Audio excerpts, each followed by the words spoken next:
And our speaker comes to us from the Robbers Roost East Group in Dunwoody, Georgia.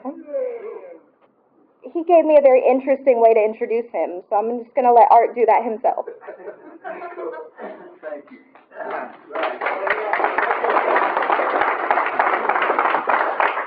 Oh, me. Hi, everybody. Hi. My name's Art Sutherland. I'm an alcoholic. That's not how I suggested she introduce me. Let me by with just that so far, okay? Y'all are hear the way. I mean, you're gonna hear the way I asked her to introduce me. Bald-headed asshole from Brazelton. I've been called a lot worse even in sobriety. So thanks, Tim. Thanks for the invite. And I do not believe in taking an inventory of the audience, but welcome. And I'm not going to pick on you, I assure you. But who else has got less than a year's sobriety? Would you mind holding your hand up? Perfect. Man, that makes my job easy. Thank you. Cool. My sobriety date's January the 20th of 1998.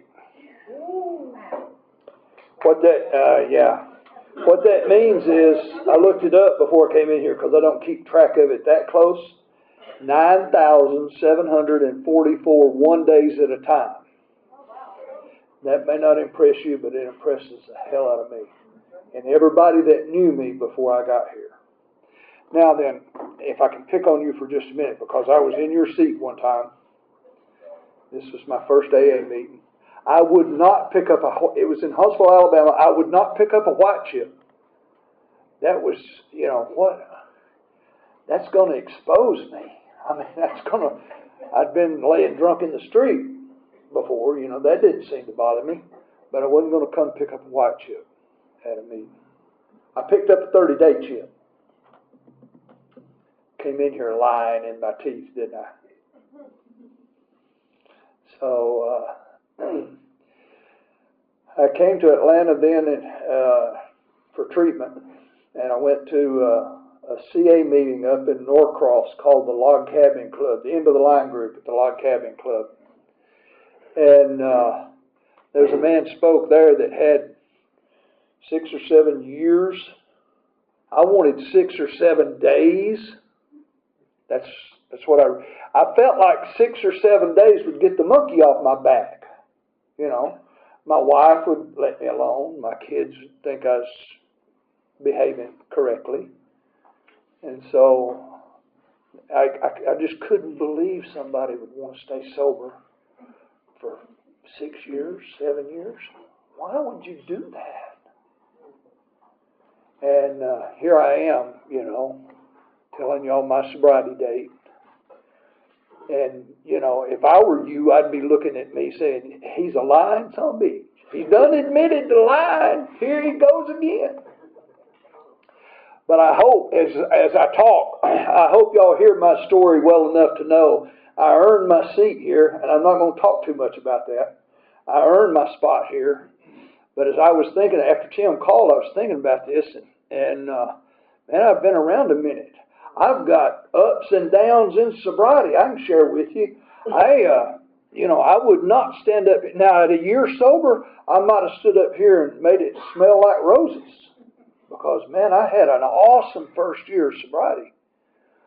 But I've been, and you're going to hear a little bit more about this, but I've been through bankruptcy. I've been through divorce in sobriety.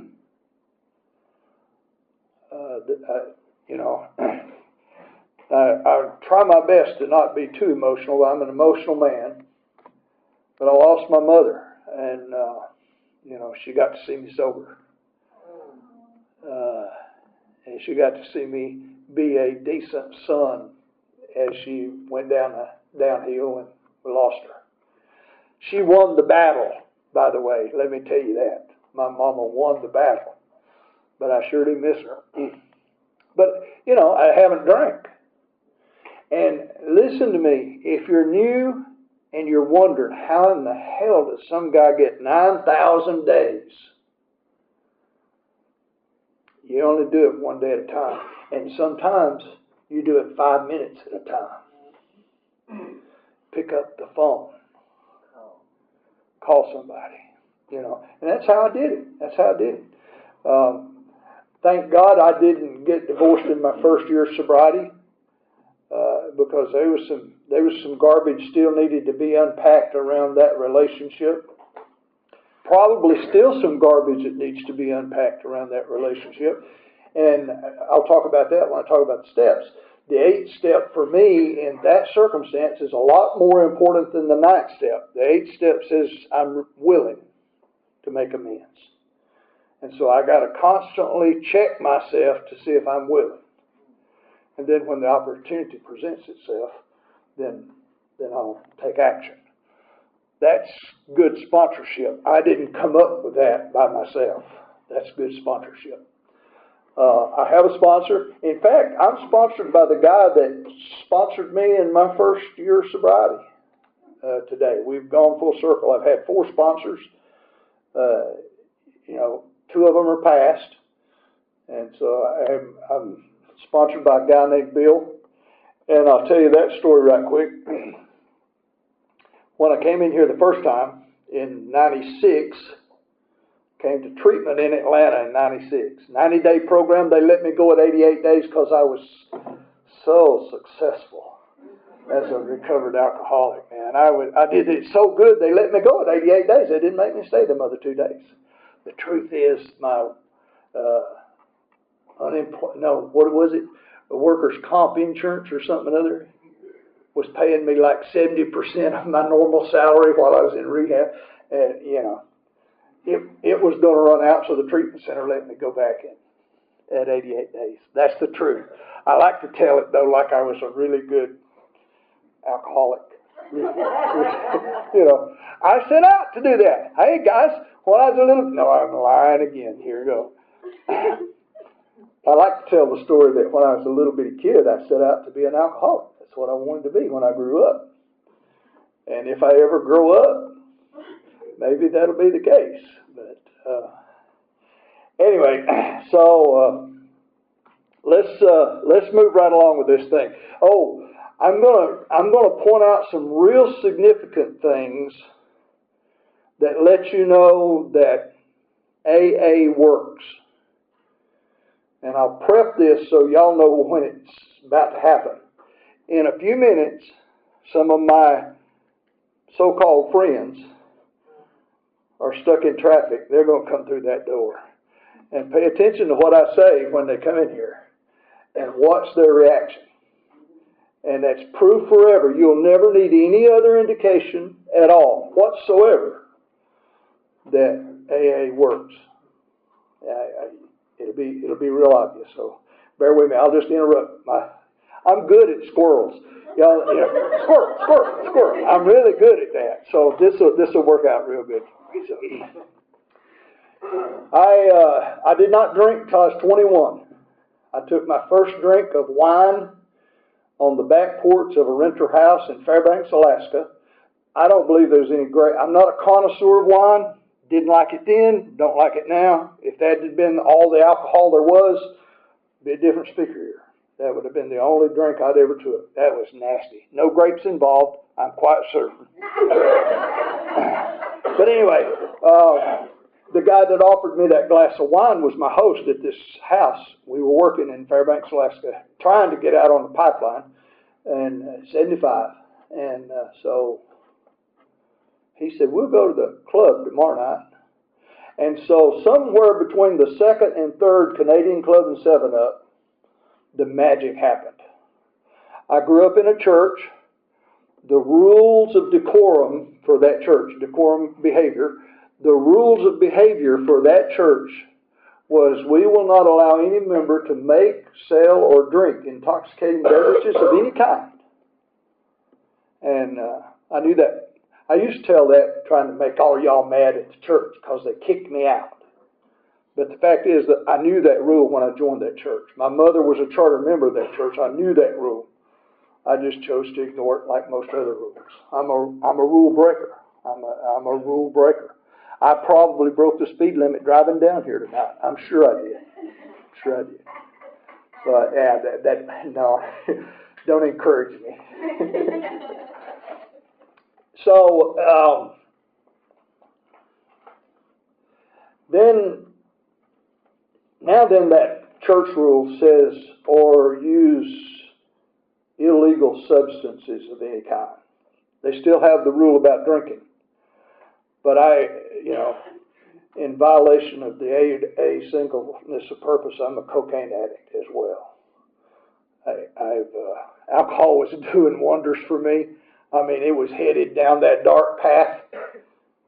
But God saw fit to put cocaine in my path, and it helped me get there a lot quicker, I think. But so the church changed the rules after my behavior. And I would not admit I was an alcoholic. I'm a grandiose kind of guy, and I had to be a cocaine addict. I would not admit I was alcoholic. It took really getting beat up to become an alcoholic. I told somebody at the meeting last week that I go to, I'm here by accident. I mean, it was really an accident. It was just a simple wrong turn. But no, I'm a full-blown alcoholic, and I earned the seat. And the thing that clued me in, there was a outpatient counselor at the outpatient thing in Huntsville, Alabama, that asked me one time, said, "When you bought cocaine, were you drinking?" And I was trying to be polite, but I wanted, "You crazy woman, why do you ask a question like that? What's that got to do with anything?" But it rang and it rang. It took another year or two for me to really admit I was an alcoholic. But I never bought cocaine. In the first couple of years of use, I never bought cocaine without being significantly inebriated with alcohol. So that solved that dilemma for me when I finally admitted to my innermost self that I was alcoholic.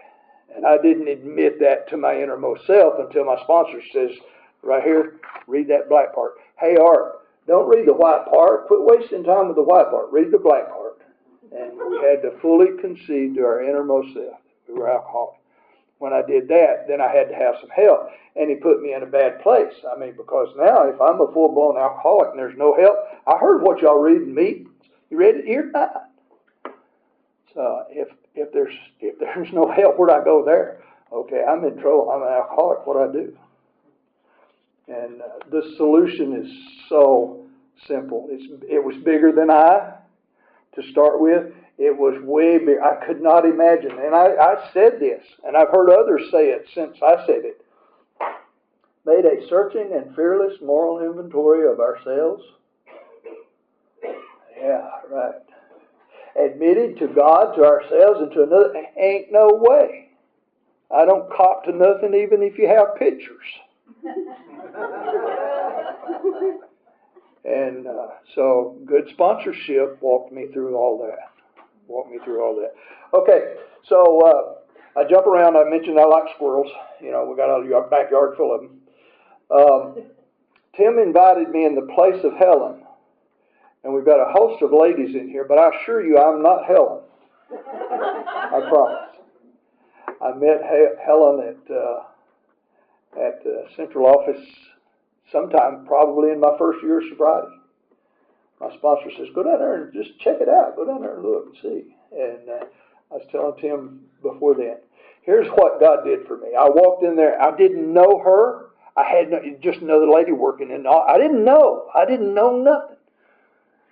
And I'm self-centered in the extreme, still am to some degree, but I didn't know her from Adam. Bill Root and her were standing there having a conversation. And then when I called my sponsor that night, I told him, I went down to central office, there's this guy in there talking to this gal, and well, what's their names? And I told him, and he said, "Did you know you just met the two anchors of Alcoholics Anonymous in Atlanta, Georgia?" I didn't, but I've been impressed with that ever since. To me, today, that's God doing for me what I had no clue I needed done for me. Put me in the presence of two people that, they're just normal people. Look like to me, I didn't know. They're just normal people. But, wow, I was in touch with the heroes just like that. Just like that. And Helen would probably smack me for saying hero. I know Bill didn't like to be considered the hero. Bill and I was roommates at the Roanoke Men's Workshop, and he taught me how to pray. I was really struggling in that relationship, that marriage that I don't have anymore, and we talked about it. Just me and him in the room. He said, do this. Do you pray? I said, yeah. You pray out loud? Why, no. No. I'm still ego-driven. I ain't praying out loud. He said, no. And get down here with me. We got down on our knees, and he said, you reach over. She don't have to get down. You reach over and you touch her. And you say, thank you, God, for my wife and my life. You say that out loud. And I'm sure our marriage survived another 10 years. I was 10 or 12 years sober when we finally called it quits. And I'm sure that prayer out loud had a lot to do with it. Very grateful for that. I didn't really intend to tell that, but when we talked about Bill, I wanted to mention that. Bill had a tremendous effect on my life, and he probably didn't even realize the effect he's having on my life. But, so, I started out drinking, and then that led into that white powder alcohol stuff. And so then I did a geographical from Fairbanks, Alaska, back to my home in Arab, Alabama. And I can go I know from here to Tim back there to where I threw 8 grams of cocaine out the window and I quit. Cold turkey. Just like that. I say cold turkey, that's not true. I got involved in this church again. And today, guys, I'm not a down on the church, but be careful in any emotional environment you get wrapped up in, because if you're emotional like me, you can get caught up in that. And I did. I was active in the church. They didn't turn the lights on in church but what I was there. And I stayed sober for 8 years, something like that. Stayed dry and clean.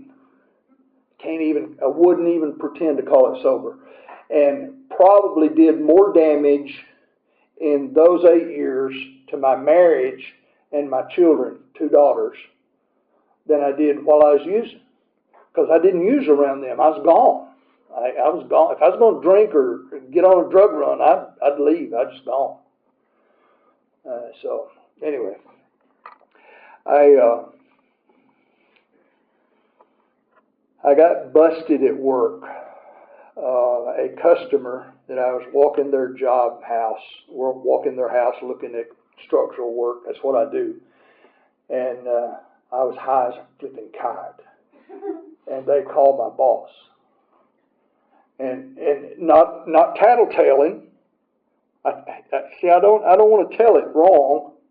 I used to tell it in a way where y'all get mad at the church, then you're mad at this customer because they told tattle. It wasn't it at all. It turns out when I did the 9th step with this boss that they talked to, he said, well, those folks wasn't trying to get you in trouble. They were just concerned. I don't know them from Adam. I'd love to walk into them in Birmingham, Alabama and tell them thank you. That's what I'd love to do. But I have no idea. And I don't even remember the address or the customer's name. Imagine that. Go figure that. But so anyway, moving right along here, I wound up in rehab. He said you got to get help. We'll keep you employed. I mean, I'm a high school graduate. I was making 6 figures. I mean, it was a sales job, and I was nailing it to the floor, and more money than I ever dreamed I'd make. But okay, so we were on this what do they call it? Short-term disability. Short-term disability. They had 90 days of short-term disability, and they'd pay me 70% of what. So I came to MAR here in Atlanta, and stayed sober that 90 days, and 6 more months after that I didn't use. So they told me, what I learned when I came over here to Mars, here's your big book, get a sponsor, let us know who that is, putting his name on a meeting sheet. You got to go to 7 meetings a week. And so I turned that in, and I won't call his last name. Jim was my sponsor. His name was on the meeting sheet every week. He didn't know he was my sponsor, though. That don't work. But I went back to Arab, went back to work, back in that job, and man, killing it again. I mean, it hadn't missed a beat.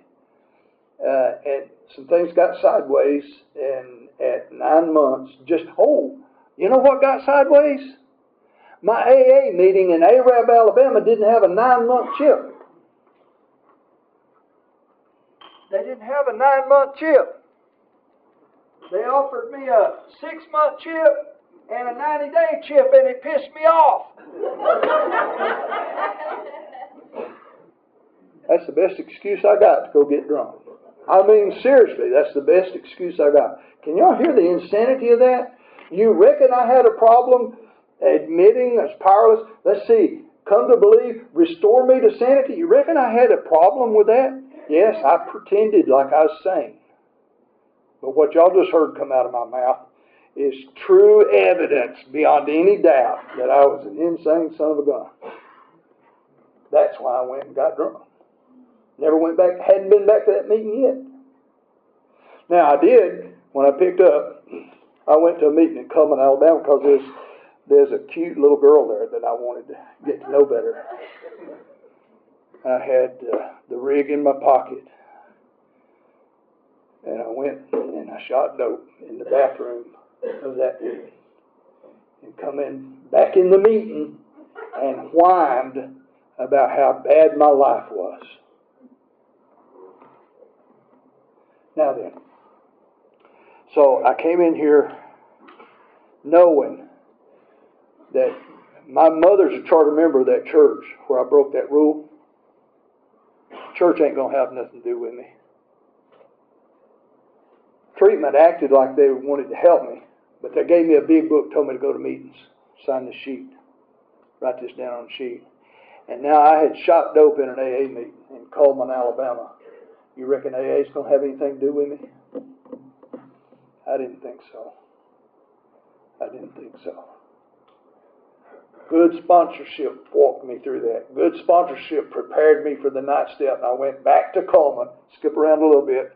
I'll get to some more steps stuff in a minute, but went back to Cullman to that meeting and told them what I just told y'all.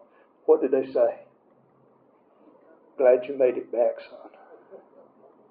Hugged me like they knew me.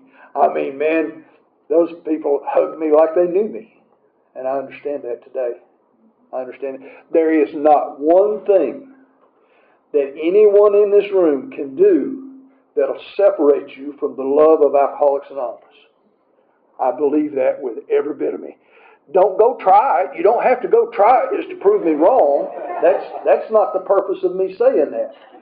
But what I've come to believe is that the solution to every problem I have is love. And here I am, bald-headed. I thought about getting some kind of a halo tattoo on my head, because I got tattoos all over. I like to look like I'm a badass, but I'm a scared little boy. The fact is, I'm a scared little boy. Always have been. I skydived in Alaska to prove I wasn't afraid of nothing. I did 13 jumps out of an airplane. And you could, forgive me for this graph, you couldn't have took a hammer and a 16-penny nail and drove it in my butthole. You couldn't, either time I jumped, it wouldn't have worked.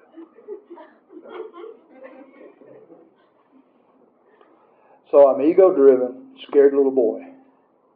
And y'all have loved me from the day I got here. And I ain't always done it right. January of 98 was my last time to pick up a white chip. But it wasn't the last time I misbehaved. Last time I used, I haven't put anything mood or mind altering in my body. But my first mind altering substance was pornography. And I have struggled with pornography most of my sobriety. I have reached the ripe old age, and I wondered if it ever happened where pornography is not as big a deal to me anymore. You know, when you get to be as old as I flipping am. The mind still works, but that's about it. So that's enough on any kind of drunkalog. If I don't qualify to be here, then we probably ought to ask for another speaker. Tim, you got somebody step in. Anyway, so here's what I was taught about the steps. My sponsor says, when I asked Bill to sponsor me, he says, and I didn't hear it. If your sponsor asks you, this is a serious question, but if your sponsor asks you, are you willing to go to, we read it in every meeting, are you willing to go to any length? He blew right over that word any. I can do really good with that if you leave the word any out. Are you willing to go to a length? Some length? But no, he said any length, and I didn't even catch it. Today I understand what an order. I can't go. We say that in the meeting too. What an order. I can't go through with it. What's the next word? Do not. Yeah. So anyway, he said, and I just, if your sponsor ain't got you reading 86 and 87 in the big book of Alcoholics Anonymous, please take it from an old drunk. Start. Read 86 in the evenings. It tells us, let's see, I think I marked it. Yeah. When we retire at night, and there's a whole paragraph of instructions on what to do when we retire at night. Then it starts, the next paragraph says, on awakening. And it goes through that page and the rest of that page about what to do on awakening. I've been doing it for 26 flipping years. It still works. I ain't changing it. In the morning, it won't be this book. This book stays in my truck. But I got a smaller AA book. I get my glasses first, sorry. I got to get my glasses. And yeah, I got to get my glasses. I put them on that small book. And I read what this says on awakening. And I resist the tendency or the urge to quote it. I could probably quote it. I've been reading it for a long dang time. I could probably quote it. But I don't. I wouldn't pretend to quote it. I love to read it. Read the black part. Old Bill says, hey, Art, quit spending so much time on the white part. Read the black part. That's where the magic is. Okay. So, 86 and 87. And so, it occurred to me after 6 months of reading that I'm over there in step 10 or 11, step 11. And, he's taking me through the steps. We did the steps with my first sponsors in less than 6 months. And I think that's awesome. I think that was the right way for this alcoholic. Now, I've been back through them several times. The two sponsors that have passed, both of them took me through the steps. I'm taking a guy up in Commerce, Georgia, through the steps tonight, or now. We meet every Friday night. We do step work. And wait until you get the opportunity to take somebody through the steps. That's when you really learn some stuff about yourself. That's, for me, that's when I learned some stuff about myself. So anyway, when we got in, the other assignment was read 2 pages at least a day. I read 86 and 87. I read that 86 part when I retire at night, and I read that bottom of 86 and the rest of the chapter when I get up in the morning. But I read at least 2 more pages in the big book every day. And I've been doing that for a minute. And it ain't going to change. Now, doggone it, something happened along the way. And all these knuckle bumps that y'all see up on my bald head, I learned that if it's working, don't try to fix it. Don't try to fix it. So I just keep doing that. And so what he taught me about the steps was, after we went through the steps, He said, let's talk about those steps in this context. Those first three steps get you prepared to do the work. Those are more mental, more cerebral. I don't even like that word. It's too many syllables for a boy from Alabama. Cerebral. I hope I got it right. But that's the first three steps. Then 4 and 5 hooks me up with me. If I don't take a real inventory, and I hear people all the time scared to death of 4 and 5. And I was the same thing. I was scared to death of doing 4 and 5. I told y'all earlier, I'm not going to cop to nothing, even if you got pictures. But when we did it, oh man, hurry through 4 and 5. Be thorough. It says searching and fearless moral inventory. Be thorough, but don't waste no time on it. It ain't that big a deal. What I have learned by listening to a few fifth steps is, man, I'm a mellow drunk. I'm a tame ass drunk, man. I ain't got half the story some of y'all got. So it ain't no big deal. It's all right. But 4 and 5 hooks me up with me. 6 and 7 hooks me up with God. And if you look and read those carefully, hooks me up again with God, like the third step does. And then 8 and 9 hooks me up with y'all. If I really do amends the way the book and my sponsor taught me how to do it, then I win. And it hooks me back up with society. Then 10, 11, 12 is the same thing. 10 hooks me personal inventory. If I do 10 the way it's lined out in the book, man, I don't have a great big long ass 4 step to do again. I do a daily 10 step. And 11, salt through prayer and meditation. And I don't do it just in the mornings. And there's a lot of days, guys, when I go with the prayer on my heart all day. I mean, it's crazy. In Atlanta traffic, I can pray. Usually I am. God, take care of that asshole before I do. No, I'm serious. But then 12, having had a spiritual, the whole message of this thing is carry the message. Help that next guy. And so I like the way he broke that down for me. I break it down. The first 3 gets me prepared to do the work. And they really are about me and God and others. But then 5 and 6, or 4 and 5, and 6 and 7, 8 and 9, and then 10, 11, 12 does the same thing. So I want to talk a little bit real quick about the 9th step. One of the things I did that I was so ashamed of was I got 2 daughters, 2 years apart, and I stole every bit of the money they had in their savings account and bought dope with it. And, I get a call from one of them, and she says, Dad, do you know what happened to our money? Yeah, I'll put it back in there this week. I get paid Friday. I'll put it back in there. I borrowed it. And so when I told my sponsor that story, just like I told y'all, he said, you stole it. Borrowed it my ass. You stole it. And that's what I did. And so today I subscribe to the lesson that if I take something without your knowledge, I'm stealing it. If I take something without talking to you about it first, then I'm stealing it. Lying is very similar.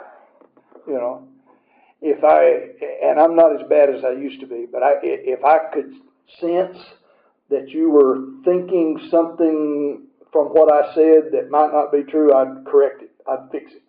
I'm not as bad as I used to be with that. I used to tell you, well, no, you heard me wrong. And now I'll pretty much say, oh, that's a lie. Y'all heard me. How many times have I caught myself lying up here from the podium? It's not supposed to do that. I hope you don't send this to my sponsor. Doggone it, man. Lying from the podium. Good night. So, making amends to them, I came in here and I read that up there.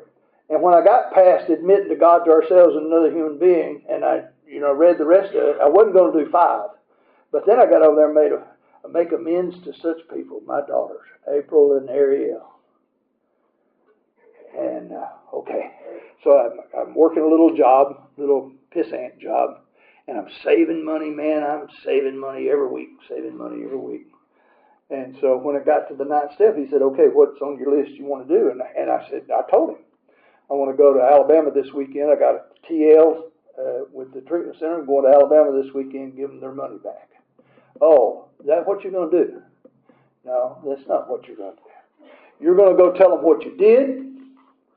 You're going to go tell them that you can give them $30 or $50 a week or whatever. You're going to make an agreement with them. First of all, you're going to tell them what you did and ask them if that sounds right.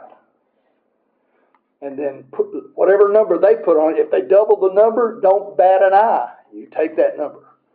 And then you tell them you can't pay them all at once because you're just grandiose. You want to go over there and throw the money on the bed and tell them sorry and walk out like you're some fancy, healthy dad and you're a sick son of a gun still. And so that offended me a little bit. Hurt my feelings. But that's the way I did it. And that guidance from that sponsor has, now my youngest daughter, Ariel, I don't have a relationship with her. But if I called my oldest daughter, April, tonight and said, I need you, she'd be here as fast as she could get here. The reason I believe that, I made the same amends to both of them, and I had a great relationship for a long time. But my youngest daughter is a lot like her daddy, hard-headed in the extreme.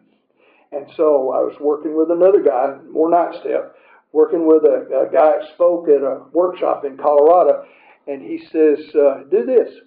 Here's what my sponsor told me. You either write them a letter and hand it to them, write it down on a piece of paper and hand it to them. What was it like having me for a dad? And then you don't say another word. And so I did that. And me and April have gone through that process. Me and Ariel's acted like she never got the paper. And I mean, I handed it to her. I know she read it. You know, there's where we are. There's still hope, though. She's still breathing. I'm still breathing. There's still hope. So that's been my journey. I mentioned bankruptcy. I mentioned divorce. What else did I mention? Mother passing away. Not one time in any of those circumstances did I think about drinking as a solution to the pain. Now, I'm an alcoholic. I think about drinking every day. You know, I think about it. It's a thought. My sponsor described to me the difference in a thought and a, somebody say it, obsession. Thought and obsession is a thought that overrides all other thoughts. So I called him up. I called Bill up one night and I said, man, I've been obsessing bad today. He said, did you use? I said, no. He said, well, you've just been using thoughts then. That's all you've been doing. Obsession is a thought that overrides all other thoughts. And if you do that, you're screwed. You got to come pick up the white chip. Y'all got one. Y'all got one. So that was good clarity on the difference in a thought and obsession. And I've learned in this time I've been here that if I do a word dance, I'm becoming a connoisseur of words. If I really study the black part in the book, it becomes really clear, and the message is so clear, and it's so upbuilding and so powerful, so freeing. So I highly recommend the big book of Alcoholics Anonymous. I highly recommend sponsorship. And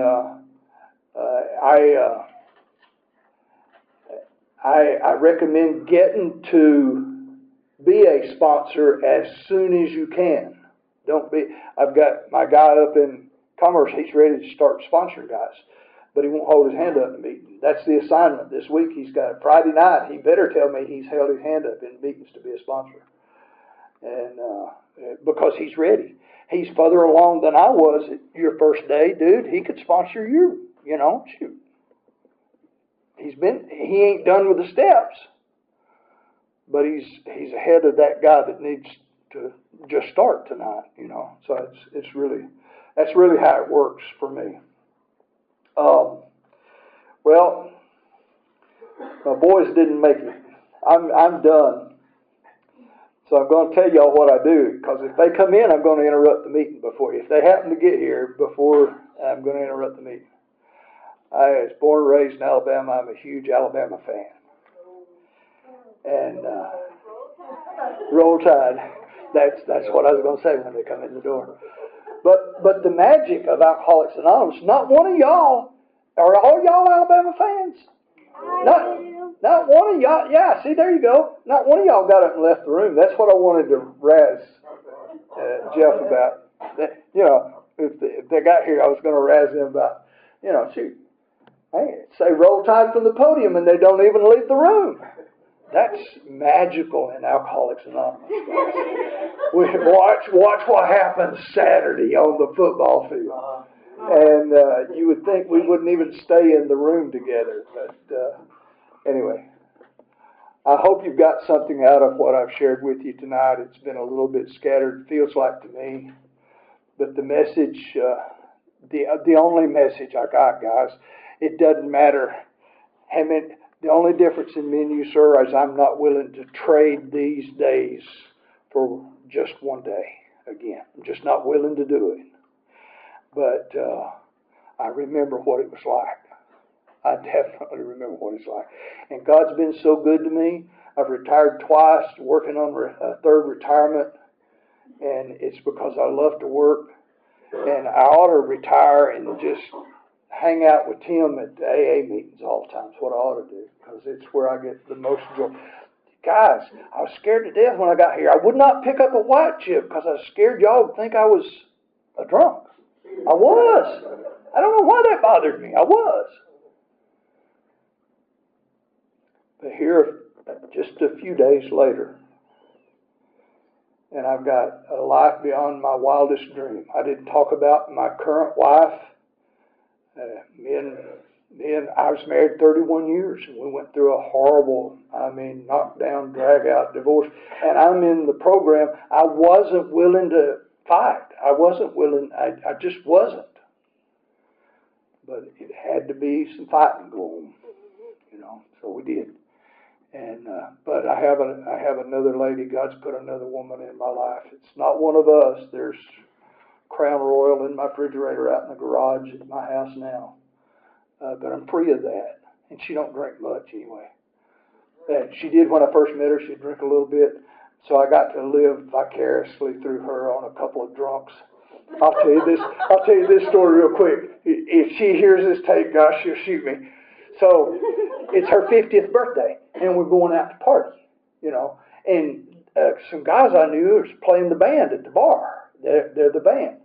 And so she gets sick. And we just have a cardboard box in the car for her throw up in coming back. And she's so embarrassed. Oh, my, she's so embarrassed. But so the next time, just like a year later, it's now her 51st birthday. We're all dressed up. We're going out. She's walking to the car. She stops.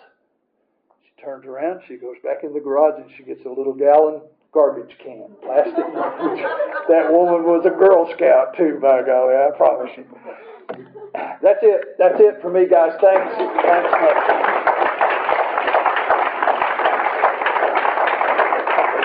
It's always first I slept and then I crept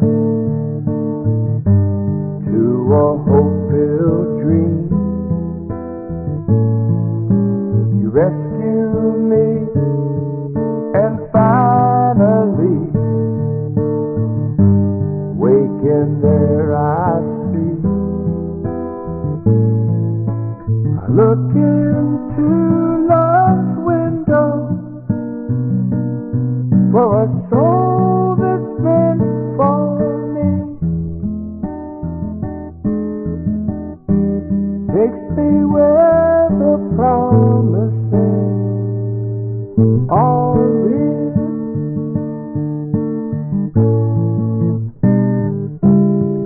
Sometimes quickly, sometimes slow. just what we need. On a broad highway, stride for stride, we walk eternally. Look into love's window for a heart that beats for me. Takes me where the promises are real.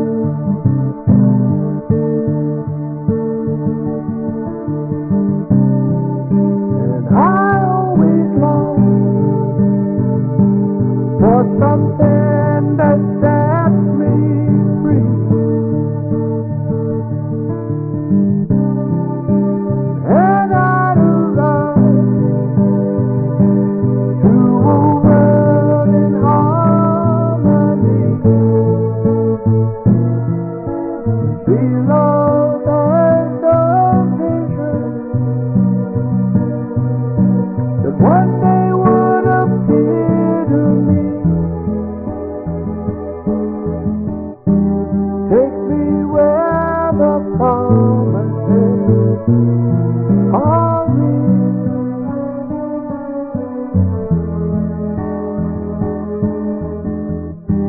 Take me where the promises